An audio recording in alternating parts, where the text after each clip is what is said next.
Ada sebuah seniman digital yang namanya Beeple. Dia bikin karya seni dalam bentuk NFT dan terjual seharga 69 juta dolar. Itu kalau dirupiahin itu 950 miliar. Itu 1 triliun kurang dikit lagi gitu ya. NFT itu apa? NFT itu intinya adalah aset digital ya berbasis blockchain di mana masing-masing itu beda. Masing-masing itu unik. Sesuatu yang non-fungible, tidak bisa pertukarkan, dan hidupnya di blockchain. Kaldo, kita sebagai pekerja seni gitu, perlu nggak sih kita berkecimpung di dunia NFT ini gitu? Perlu nggak sih? Apa untungnya buat kita sih? Ya, betul banget. Dan saya rasa NFT udah jadi sesuatu yang sudah jadi keniscayaan gitu ya. Mau nggak mau, suatu saat nanti bakalan terjadi dan udah nggak bisa ditolak lagi. Apa kalau saya lihat indikatornya apa? Sekarang artis-artis, selebritas banyak banget yang udah mulai terjun ke dunia NFT. Sebut saja ada Luna Maya, dia udah resmi mau bikin NFT. Kemarin ada Syahrini mau bikin NFT juga, teman-teman. Dan kalau saya lihat, kalau teman-teman mungkin baca berita di beberapa hari lalu, Gubernur Jawa Barat ya, Pak Ridwan Kamil, beliau juga mau coba memberdayakan seniman-seniman digital pakai NFT gitu ya. Jadi karya-karya seniman digitalnya di Jawa Barat itu dimasukin ke NFT dan kemudian bisa diperjualbelikan secara global. Nah, jadi apa sih untungnya? Apa sih benefitnya bagi teman-teman yang konten kreator ini untuk NFT? Benefitnya banyak banget teman-teman. Dan kalau saya mungkin boleh boleh coba berpikir dari sisi yang mungkin agak luas gitu ya. Saya pernah membaca sebuah artikel, atau saya pernah berbicara dengan orang bicara tentang kreator ekonomi. Apa sih kreator ekonomi? Kreator ekonomi itu teman-teman bikin karya, teman-teman bikin konten, ya, dan teman-teman langsung jual ke audiens teman-teman, udah nggak butuh brand lagi, gitu tuh. Problemnya, emang cara jual barang digital kayak gimana? Orang barang digital gampang banget kok, di copy paste-nya barang digital gampang banget kok dipalsuinnya. Disitulah NFT bisa berperan. Karena barang digital teman-teman, konten digital yang teman-teman bikin, bisa diautentikasiin dan bisa dilihat secara publik bahwa yang punyanya siapa, ownernya siapa, gitu ya. Dan kita juga belum bahkan kita NFT sekarang masih early teman-teman. Masih banyak inovasi-inovasi yang bakal tumbuh di dunia NFT yang kita nggak tahu ke depan seperti apa. Jadi bisa jadi gara-gara ownership, gitu ya. Let's say, wah, teman-teman kreator sebagai konten kreator udah resmi nih, si ownership-nya udah kecatat di dalam NFT-nya itu. Berarti kalau fans atau audiens teman-teman ngebeli NFT-nya punya teman-teman, itu kayak VIP access dong, karena punya autentikasi atau punya ownership secara khusus, dan teman-teman tahu siapa yang beli NFT-nya teman-teman, gitu ya. Maka saya rasa NFT ini punya potensi yang sangat besar banget untuk teman-teman konten kreator adopt, dan ke depan NFT bakal jadi sebuah tools yang sangat penting untuk teman-teman konten kreator, bisa berhubungan langsung dengan audiens dan bisa memonetisasi karya secara langsung ke audiens. Jadi direct monetization, udah nggak perlu perantara lagi. Sama kayak tadi lah ngomongin tanah, kalau nggak pakai NFT banyak banget perantaranya. Nah, sama nih konten kreator juga, kalau udah pakai NFT udah nggak butuh brands lagi. Jadi karya kita yang kita upload, yang kita jual langsung ke para super fans kita, ke followers kita gitu ya. Jadi mereka bisa langsung beli, dan justru karya kita adalah produk itu sendiri gitu yang kita jual ke mereka, dan ketika mereka beli kita bisa dapat penghasilan dari situ. Benar ya Mas? Betul banget. Dan satu lagi, NFT ini juga karena dia sifatnya digital dan smart contract gitu ya, programmable. Dalam arti apa? Kita bisa set sedemikian rupa NFT ini untuk mematuhi seperangkat aturan yang mau kita tanamin di sana. Contohnya apa? Royalty, gitu ya. Sekarang kalau teman-teman jualan seni secara fisik, nggak secara digital gitu ya, teman-teman udah jualan karya seninya, lukisan misalnya dijual ke orang, ya udah sekali itu aja income streaming, ya udah. Kalau ntar tangan kedua dijual lagi ke orang lain, nggak dapat lagi. Jadi royalty nol di sana, nggak hidup konsep royalty gitu ya. Dengan NFT, teman-teman bisa set bahwa siapapun yang beli, maka royaltinya sekian persen itu langsung masuk ke original kreatornya. Karena disimpan di dalam NFT dan blockchain, itu royaltinya berarti nggak bisa di-bypass dalam bentuk apapun. Jadi royaltinya hidup sampai kapan? Selamanya. Jadi teman-teman dapat income stream selamanya dari royaltinya itu. Asalkan bener yang tadi Bagas bilang, teman-teman bisa bikin sesuatu yang valuable untuk audiens dan juga untuk komunitas super fansnya teman-teman. Oke, Kak Aldo, kita lihat gambar yang sebenarnya cuman kucing gitu, terus kayak ada gambar-gambar monyet, padahal cuman monyet gitu, tapi harganya bisa fantastis banget, bisa mahal banget gitu. Itu kan cuan banget ya. Nah, apa sih langkah paling sederhana yang kita bisa lakuin sebagai pemula, sebagai awam nih untuk bisa join di dunia per NFT-an ini nih? Nah, jadi teman-teman sekarang ada di era yang sangat beruntung banget karena bikin NFT nggak seperti tahun 2017 kemarin waktu dulu NFT pertama kali muncul. Dulu NFT kalau teman-teman mau bikin NFT, teman-teman harus bikin namanya smart contract gitu ya. Jadi harus coding dulu, harus autentikasi dulu, kemudian harus tahu yang namanya blockchain, solidity, and so on and so forth gitu ya. Nah, sekarang tahun 2021 kita udah banyak banget platform-platform NFT yang bisa bantu teman-teman untuk ngerubah karyanya, apapun itu, seni, apapun gitu ya, itu menjadi sebuah yang namanya NFT.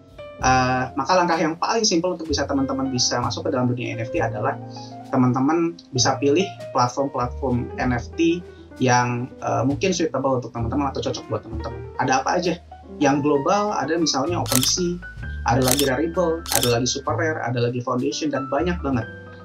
Pakai OpenSea itu kayak gimana sih? Actually, kalau teman-teman udah terbiasa ngupload gambar ke Instagram atau ke Facebook, ya, ngupload gambar atau ngupload NFT ke OpenSea itu kurang lebih sama kok teman-teman, gitu ya. Cuma teman-teman siapin gambarnya aja, terus diupload udah selesai, gitu ya. Jadi bikin NFT udah gampang banget sekarang. Teman-teman tinggal buka websitenya OpenSea.io dan teman-teman juga udah tinggal upload gambarnya, selesai, gitu ya. Ada beberapa tools yang harus teman-teman kuasai memang, seperti wallet misalnya. Wallet tergantung platformnya juga. Let's say OpenSea, karena OpenSea pakai Ethereum, teman-teman harus pakai wallet Ethereum seperti MetaMask gitu ya. Kemudian kalau teman-teman mau bikin NFT, maka tentu saja harus sediain gas fee-nya gitu ya, and so on and so forth. Tapi konsepnya bikin NFT sekarang jauh lebih mudah daripada tahun 2017 lalu. Nah, itu kalau bicara yang global. Di Indonesia aja sekarang teman-teman kita patut bersyukur juga, karena di Indonesia sendiri platform NFT sudah sangat banyak juga dan sudah cukup berkembang gitu ya. Saya pernah baca di salah satu artikel yang ditulis di Detik gitu ya, ada beberapa marketplace NFT buatan karya anak bangsa, dan salah satunya ada kita, platform NFT.com. So kita juga mau bantu teman-teman untuk bisa lebih mudah nih bikin NFT. Nah, tapi mungkin kalau saya boleh kasih tahu teman-teman, atau kalau saya boleh sharing ke teman-teman, actually ya, ngupload karya jadi NFT itu cuma bagian kecil dari keseluruhan bikin project NFT. Bisa dibilang mungkin cuma 5% dari bikin NFT itu yang uploadnya. So gampang banget kalau nguploadnya. Terus sisanya yang susah apa? 95% dari pekerjaan bikin NFT itu adalah teman-teman bangun komunitasnya, teman-teman bangun audiensnya, dan teman-teman nge-engage gitu ya, tetap kemudian berinteraksi dengan audiens teman-teman. So, kalau saya boleh ngutip apa yang pernah dibilang sama Gary Vee di salah satu channelnya, dia bilang yang lebih efektif itu bukan teman-teman membuat NFT dulu, baru NFT-nya diperjualbelikan keluar gitu ya. Jadi teman-teman bikin NFT, terus nyari, siapa nih yang mau beli NFT saya? Nah, actually yang lebih efektif itu adalah teman-teman udah punya komunitas yang suportif ke teman-teman, udah punya super fans yang ngebangun komunitas ini bareng-bareng, baru teman-teman bikin NFT. Itu sangat besar chance-nya mereka menjadi adopter ya dari NFT yang teman-teman buat. Ya, so most of the work, 95% dari pekerjaan teman-teman bikin NFT itu adalah teman-teman bangun komunitas, teman-teman bangun audiens, dan bangun super fans. Gitu ya. Actually sama seperti kita teman-teman bikin konten juga. Most of the time daripada nguploadnya gitu ya, ngupload sih gampang, tinggal next aja di Instagram kan. Most of the time itu risetnya, ya, terus nge-schedule kontennya, terus topiknya apa gitu kan, dan copywritingnya gitu ya, terus nge-engage-nya gitu. So kurang lebih sama dengan konten teman-teman ngupload bikin NFT gampang, yang susah itu bikin komunitas gitu. Bangun super fans yang lebih susah berarti ya. Oke, kita udah belajar tentang apa itu NFT dan gimana caranya kita bikin NFT atau join di dunia NFT, per-NFT. Pertanyaan terakhir, Kaldo, di Indonesia ini sebenarnya emang udah siap ya tentang per-NFT-an ini? Oke, sip. Nah ini pertanyaan yang sangat penting juga, apalagi bicara di Indonesia ya, kita hidup di mana lagi. Oke, jadi NFT udah siap belum di Indonesia? Simpelnya jawaban saya, NFT masih early di Indonesia, so siapnya dalam arti apa nih gitu tuh. Kalau kita siap dalam arti NFT-nya itu untuk cuma dibeli atau cuma dijual aja, actually saya lihat udah banyak juga kok teman-teman saya yang koleksi NFT gitu ya.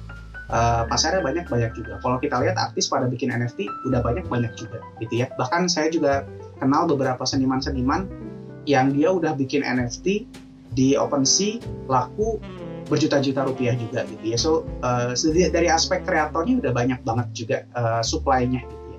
Nah, tapi ada satu hal yang saya rasa harus mulai dibangun ya di Indonesia ini, yaitu apa? Awareness, kesadaran bahwa NFT ini bukan cuma spekulasi aja. Yang saya lihat ya dari orang-orang di Indonesia itu kebanyakan melihat NFT sebagai sarana untuk cepat kaya gitu ya. Jadi kayak beli NFT malam ini besok pagi udah kaya gitu. Beli NFT hari ini ntar siang udah kaya gitu ya, dan segala macam. Well, itu memang beberapa kasus bisa terjadi, tapi ruh utamanya NFT bukan itu. Saya ingin melihat di Indonesia sebetulnya kita bisa mengkaji NFT dari aspek benefit lebih jauh lagi. Dan saya juga ingin melihat di Indonesia ini makin banyak orang sadar dan mengadopsi NFT karena memang manfaatnya nyata dibandingkan dengan aspek spekulasinya. So, saya rasa di Indonesia it's more than ready untuk bisa mengadop NFT. Tinggal lebih daripada itu, saya rasa NFT juga harus diperkenalkan di Indonesia sebagai sebuah solusi dibandingkan sebagai sebuah spekulasi. So, dari spekulasi jadi solusi. Itulah juga kenapa kami NFT.com juga sangat senang banget bisa kenal-kenal sama teman-teman HFC, dan kita mau bikin kelas NFT gitu ya. Kita mau bikin sebuah modul yang dimana kita memperkenalkan NFT ke teman-teman, dan teman-teman bisa sadar bahwa NFT nggak cuma sekedar tools untuk berspekulasi atau untuk cepat kaya aja, tapi actually teman-teman bisa ngerti bahwa NFT ini tools jangka panjang yang sangat ngasih benefit untuk karir teman-teman sebagai content creator. Kurang lebih itu sih, saya rasa kita harus lebih banyak bikin adopsi di Indonesia dalam hal benefitnya atau awareness-nya gitu ya, bukan dalam aspek spekulasinya lagi. Saya rasa itu di Indonesia. Dan kalau teman-teman lihat ya, kalau teman-teman lihat di Google Trends contohnya teman-teman coba searching NFT utility atau benefit NFT or something lah yang berkaitan dengan NFT dan juga nilai intrinsik nyatanya gitu ya. Itu volume di Indonesia searchingnya dikit banget. Manfaat NFT kah atau apakah gitu ya. Di Google Trends itu dikit banget. Jadi kita masih dalam suasana yang NFT dibeli berspekulasi biar jadi kaya. Instead of NFT berinovasi, kita adopsi supaya jadi tools jangka panjang yang lebih bermanfaat. Saya rasa itu yang lebih penting sih. Gitu Bagas. Thank you Kak Aldo udah mention kelas yang akan kita adain di tahun depan bareng NFT-nya Kak Aldo sendiri nih. Kalau Kak Aldo bilang mungkin di Indonesia memang masih early ya, masih baru lah gitu. Tapi nggak ada salahnya untuk kita belajar duluan, curi start, dan ketika ini udah booming, kita nggak lagi nengok-nengok apa tuh NFT, karena kita udah mantep gitu. Oke, sekian. Semoga teman-teman bisa belajar banyak. Thank you Kak Aldo udah berbagi di sini. Dan buat teman-teman yang mau belajar banyak tentang NFT, teman-teman bisa pantengin terus IG HFC di homeforcreators.vf, dan di sana kita akan umumin kapan sih kelas NFT ini bisa teman-teman ikutin dan bisa di launching. Jadi stay tune terus dan subscribe Home for Creators buat konten-konten bermanfaat lainnya. Sampai ketemu di video selanjutnya. Bye-bye.